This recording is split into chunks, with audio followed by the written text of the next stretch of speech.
এক বেটা গাধা নিয়ে চলছে বাজারে বিক্রি করবে। এখন সেই বেটা গাধার পিঠে সওয়ার হয়েছে, সঙ্গে তার একটা ছোট ছেলে পিছনে পিছনে হাইটা যেতেছে। কিছু দূর যাওয়ার পর একদল মানুষের সঙ্গে দেখা। তারা বলে যে দেখো লোকটা কত বড় পাষণ্ড, ছোট পোলাটারে হাঁটায় নেয়, বুড়া বেটা গাধায় সওয়ার হয়ে যায়। লোকটা চিন্তা করলো কথার মধ্যে কি আছে, যুক্তি আছে, এই জন্য সে নিজে নেমে ছোট পোলাটারে গাধার পিঠে সওয়ার করে দিছে। এখন ছোট পোলা গাধায় সওয়ার হয়ে যায়, বাপ পিছে পিছে হেঁটে যায়। কিছু দূর যাওয়ার পর 2 নম্বর গ্রুপের সঙ্গে দেখা। ওরা বলে দেখো ছেলেটা কত বড় বেয়াদবের বেয়াদব, বাপে হেঁটে যায়, পোলা গাধায় সওয়ার হয়ে যায়। লোকটা চিন্তা করলো যে কথার মধ্যে কি আছে, যুক্তি আছে। এখন বাপ বেটা 2 জন গাধার পিঠে সওয়ার হলো। কিছু দূর আগানোর পর 3 নম্বর গ্রুপের সঙ্গে দেখা। ওরা বলে দেখো বাপ বেটা কত বড় পাষণ্ডের পাষণ্ড, ছোট্ট একটা গাধা, এর পিছে পিঠে বাপ বেটা 2 জন সওয়ার হয়ে বসছে। লোকটা বললো যে কথার মধ্যে যুক্তি আছে। এখন বাপ বেটা দুজন নামছে, বাপ বেটা দুজন হেঁটে যায়, গাধাও হেঁটে যায়। 4 নম্বর গ্রুপের সঙ্গে দেখা। তারা বলে যে দেখ 3টা গাধা হেঁটে যায়। আসল গাধা একটা আছে, লগে বাপ বেটা 2 গাধা। বাপ বেটা 2 গাধা হলো কেমনে? তোমাদের সাথে একটা বাহন আছে, তো বাহন যেহেতু আছে, হয় তুমি আরোহণ করো, না হয় তোমার পোলারে আরোহণ করাও। বাহন থাকতে যে হাইটা যায় বেটা গাধা ছাড়া আর কি। এখন লোকটা চিন্তা করে যে করব কি, আমি একা আরোহণ করলাম, হইলাম নির্দয় বাপ, পোলারে আরোহণ করাইলাম, ও হলো বেয়াদব, 2 জন আরোহণ করলাম, হইলাম পাষণ্ড, দুজন নামলাম, হইলাম গাধা। এখন বলেন যেদিকেই যাবে সেদিকে যুক্তি আছে না নাই? এই যুক্তির তাড়নায় লোকটা বিরক্ত হয়ে শেষ পর্যন্ত গাধারে দিছে ছেড়ে, গাধা নাচতে নাচতে চলে গেছে জঙ্গলে। খালি হাতে বাড়িতে ফিরছে, বাজারে বিক্রি করে, গাধা বিক্রি করে টাকা নিয়ে আসার কথা। বেগম সাহেবা বাড়িতে অপেক্ষা করতেছে যে 10,000 12,000 টাকা নিয়ে আসবে গাধা বিক্রি করে। আরটি মিডিয়া সেন্টার, দেশ ও ইসলামের কথা বলে। জিজ্ঞাসা করছে গাধা বিক্রি করছো কয় টাকায়? কয় গাধা তো বেশি নাই। তো কি করছো? কয় যুক্তির পাল্লায় পড়ে মাথা খারাপ হয়ে গেছে, গাধা ছেড়ে দিছি। এখন মহিলা এমন খেপা খেপছে, বলছে যে তাড়াতাড়ি যাও, গাধা খুঁজে তালাশ করে এনে বিক্রি করে টাকা নিয়ে আসবা। এর আগে যদি বাড়িতে আসছো, ঝাঁটার বাড়ি একটা মাটিতে করবে না। ঝাঁটা চিনেন আপনারা? কারে কয়? ঝাড়ুরে কয়, ঝাড়ু। তো ভাই যারা এরকম ভাবে আল্লাহর কোরআন এবং নবীর হাদিস বাদ দিয়ে জীবনটা যুক্তির পিছনে পিছনে ছুটাবে, শেষ বিচারে তাদের কপালে ঝাঁটার বাড়ি ছাড়া কিছুই জুটবে না। এই জন্য ইসলাম বলে যুক্তির পিছনে ছুটো না, দার্শনিক বিশ্লেষণের পিছনে ছুটো না, বৈজ্ঞানিক বিশ্লেষণের পিছনে যেও না। তুমি যদি তোমার জীবনকে কোনো একটা মজবুত ভিত্তির উপর দাঁড় করাতে চাও, তুমি যদি তোমার জীবনের চিন্তা চেতনাকে মজবুত বুনিয়াদের উপর দাঁড় করাতে চাও, তুমি যদি তোমার কর্মকাণ্ডকে নির্ভুল বুনিয়াদের উপর পরিচালনা করতে চাও, তুমি যদি তোমার জীবনকে সঠিক ধারায় পরিচালনা করতে চাও, একমাত্র বুনিয়াদ হলো আল্লাহর কোরআন এবং নবীর সুন্নাহ।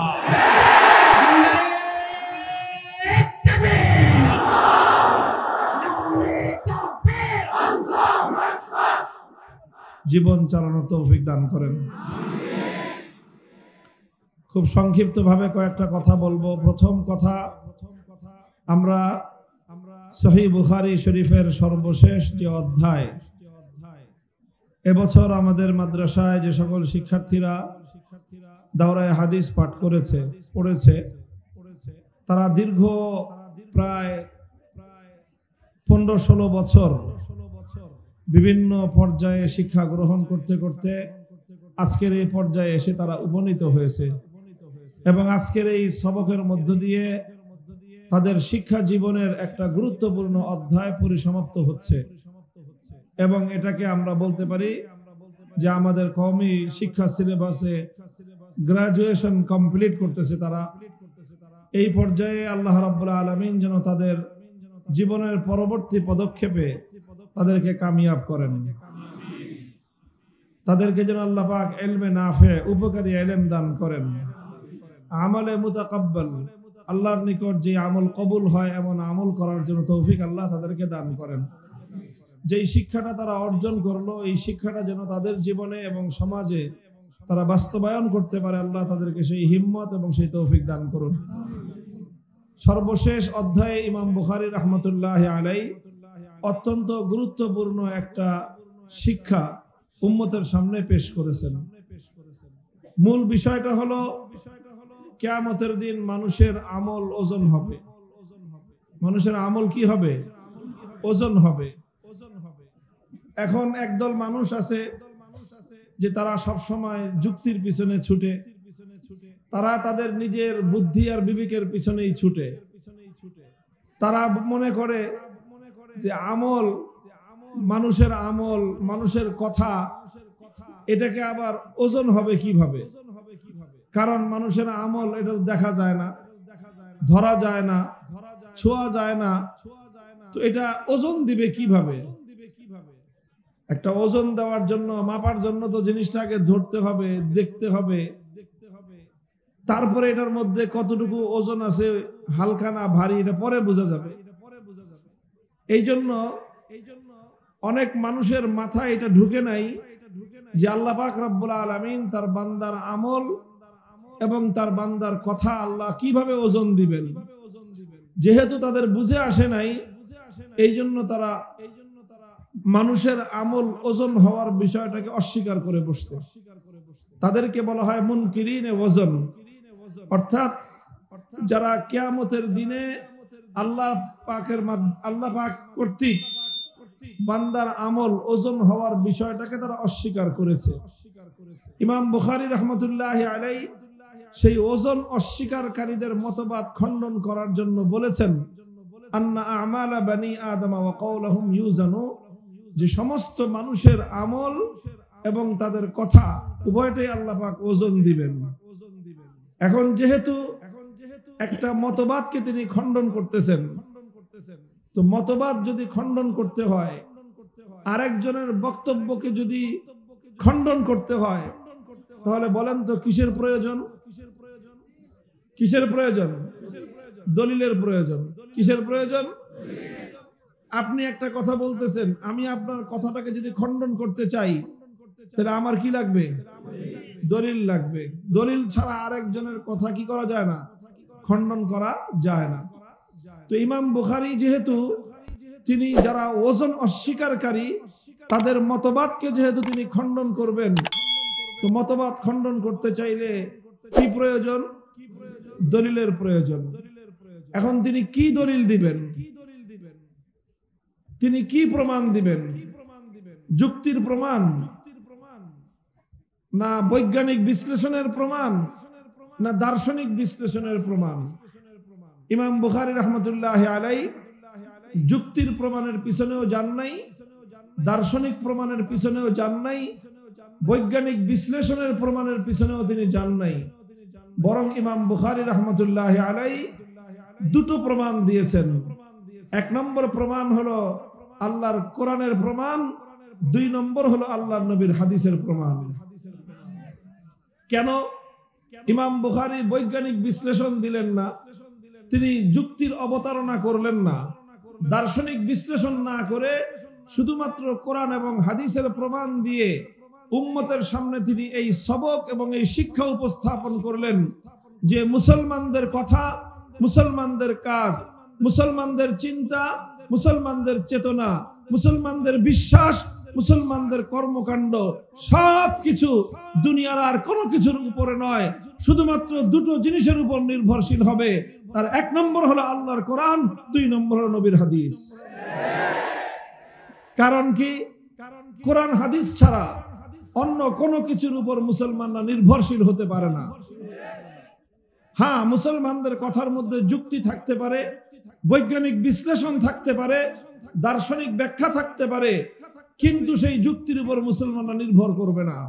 মুসলমানদের কথার মধ্যে দার্শনিক ব্যাখ্যা থাকতে পারে, কিন্তু সেই দার্শনিক ব্যাখ্যার উপর মুসলমানরা নির্ভর করবে না। মুসলমানদের বক্তব্যের মধ্যে, চিন্তার মধ্যে বৈজ্ঞানিক বিশ্লেষণ থাকতে পারে, কিন্তু মুসলমানদের বিশ্বাস, মুসলমানদের চেতনা, মুসলমানদের কথা, কাজ কোনোটাই বৈজ্ঞানিক বিশ্লেষণের উপর নির্ভরশীল হবে না। মুসলমানদের সবকিছু নির্ভরশীল হবে একমাত্র কোরআন হাদিসের উপর। কারণটা কি? কারণ হলো যে কোরআন এবং হাদিস ছাড়া বাকি যা আছে এই সব পরিবর্তনশীল। সবকিছু কি পরিবর্তনশীল। বৈজ্ঞানিক বিশ্লেষণ এক এক সময় এক এক রকম বিশ্লেষণ দেয় বিজ্ঞানীরা, বিজ্ঞানীরা এক সময় বলতো তাদের থিওরি ছিল হেলিওসেন্ট্রিক থিওরি। তারা বলতো সূর্য আপন জায়গায় স্থির, দুনিয়া ঘুরে সূর্যের চারপাশে। এরপরে এক সময় বৈজ্ঞানিকদের সেই বক্তব্য পরিবর্তন হয়ে আসলো নতুন থিওরি, জিওসেন্ট্রিক থিওরি। বলে যে না, দুনিয়া তার আপন জায়গায় স্থির, সূর্য দুনিয়ার চারদিকে ঘুরে।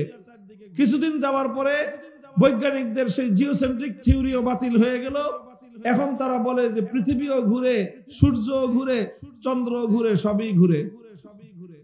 শেষ পর্যন্ত তাদের বক্তব্য আবার কবে এটাও পরিবর্তন হয়ে যায় বলা যায় না। এক সময় এরকম একটার পরে একটা বিজ্ঞানের বক্তব্য পরিবর্তন হয়েছে। কথা বলেন ঠিক না বেঠিক? এখন বিজ্ঞানের কথার উপর যদি ইসলাম নির্ভরশীল হতো তাহলে ইসলামের কথাও যুগে যুগে পরিবর্তন হতো। ইসলাম যুক্তির উপরেও নির্ভর করে না, কারণ যুক্তিরও এরকম কোন ঠিক ঠিকানা নাই। যুক্তি সব দিকেই চলে। যুক্তি কি করে? সব দিকেই চলে। সব কথার মধ্যেই যুক্তি আছে। আমি গল্প বলে আসলাম যে এক বেটা গাধা নিয়ে চলছে, বাজারে বিক্রি করবে। এখন সেই বেটা গাধার পিঠে সওয়ার হয়েছে, সঙ্গে তার একটা ছোট ছেলে পিছনে পিছনে হাইটা যেতেছে। কিছু দূর যাওয়ার পর একদল মানুষের সঙ্গে দেখা। তারা বলে যে দেখো লোকটা কত বড় পাষণ্ড, ছোট পোলাটারে হাঁটায় নেয়, বুড়া বেটা গাধায় সওয়ার হয়ে যায়। লোকটা চিন্তা করলো কথার মধ্যে কি আছে? যুক্তি আছে। এই জন্য সে নিজে নেমে ছোট পোলাটারে গাধার পিঠে সওয়ার করে দিছে। এখন ছোট পোলা গাধায় সওয়ার হয়ে যায়, বাপ পিছে পিছে হেঁটে যায়। কিছু দূর যাওয়ার পর 2 নম্বর গ্রুপের সঙ্গে দেখা। ওরা বলে দেখো ছেলেটা কত বড় বেয়াদবের বেয়াদব, বাপে হেঁটে যায়, পোলা গাধায় সওয়ার হয়ে যায়। লোকটা চিন্তা করলো যে কথার মধ্যে কি আছে? যুক্তি আছে। এখন বাপ বেটা 2 জন গাধার পিঠে সওয়ার হলো। কিছু দূর আগানোর পর 3 নম্বর গ্রুপের সঙ্গে দেখা। ওরা বলে দেখো বাপ বেটা কত বড় পাষণ্ডের পাষণ্ড, ছোট্ট একটা গাধা, এর পিঠে বাপ বেটা 2 জন সওয়ার হয়ে বসছে। লোকটা বলল যে কথার মধ্যে যুক্তি আছে। এখন বাপ বেটা দুজন নামছে, বাপ বেটা দুজন হেঁটে যায়, গাধাও হেঁটে যায়। 4 নম্বর গ্রুপের সঙ্গে দেখা। তারা বলে যে দেখ 3টা গাধা হেঁটে যায়। আসল গাধা একটা আছে, লগে বাপ বেটা 2 গাধা। বাপ বেটা 2 গাধা হলো কেমনে?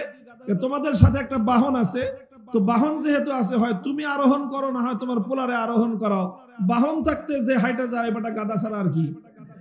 এখন লোকটা চিন্তা করে যে করবো কি, আমি একা আরোহণ করলাম, হইলাম নির্দয় বাপ। পোলারে আরোহণ করাইলাম, ও হলো বেয়াদব। 2 জন আরোহণ করলাম, হইলাম পাষণ্ড। দুজন নামলাম, হইলাম গাধা। এখন বলেন যেদিকেই যাবে সেদিকে যুক্তি আছে না নাই? এই যুক্তির তাড়নায় লোকটা বিরক্ত হয়ে শেষ পর্যন্ত গাধারে দিছে ছেড়ে, গাধা নাচতে নাচতে চলে গেছে জঙ্গলে। খালি হাতে বাড়িতে ফিরছে। বাজারে বিক্রি করে, গাধা বিক্রি করে টাকা নিয়ে আসার কথা। বেগম সাহেবা বাড়িতে অপেক্ষা করতেছে যে 10,000 12,000 টাকা নিয়ে আসবে গাধা বিক্রি করে। জিজ্ঞাসা করছে গাধা বিক্রি করছো কয় টাকায়? কয় গাধা তো বেশি নাই। তো কি করছো?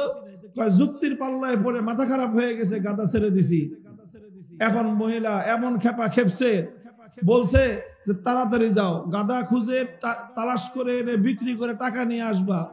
এর আগে যদি বাড়িতে আসছো, ঝাঁটার বাড়ি একটা মাটিতে করবে না। ঝাঁটা চিনেন আপনারা? কারে কয়? ঝাড়ুরে কয়, ঝাড়ু। তো ভাই, যারা এরকম ভাবে আল্লাহর কোরআন এবং নবীর হাদিস বাদ দিয়ে জীবনটা যুক্তির পিছনে পিছনে ছুটাবে, শেষ বিচারে তাদের কপালে ঝাঁটার বাড়ি ছাড়া কিছুই জুটবে না। এই জন্য ইসলাম বলে যুক্তির পিছনে ছুটো না, দার্শনিক বিশ্লেষণের পিছনে ছুটো না, বৈজ্ঞানিক বিশ্লেষণের পিছনে যেও না।